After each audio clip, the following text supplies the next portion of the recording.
তুমি দেখো মাকে কেমন ইন্সপায়ার করে দিয়েছো। হ্যাঁ মা প্রথমবার এইরকম এই যে এই ধরনের ব্লাউজ পরছো ও মা। হ্যাঁ, হ্যাঁ ভালো প্রথমবার। লাগছে, তাই তো দেখছি ভালো লাগছে। আমি তো জীবনে কখনো দেখিনি তোমার কি এরকম বিয়ে বাড়ি ব্লাউজ তো পরতে। মানুষ এরকমই পরে যায়, সুন্দর লাগছে।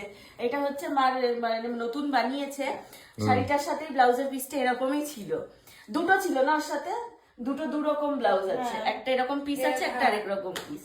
তো এটা এটা বেশি ভালো লাগবে। আমি কি করেছি, ফিটিংস হয়েছে ঠিকঠাক? হাতা দুটো আমি নিয়েছি, হ্যাঁ আর বডিটা বাদ, বডিটা বাদ দিয়েছি, বডিটা বাদ।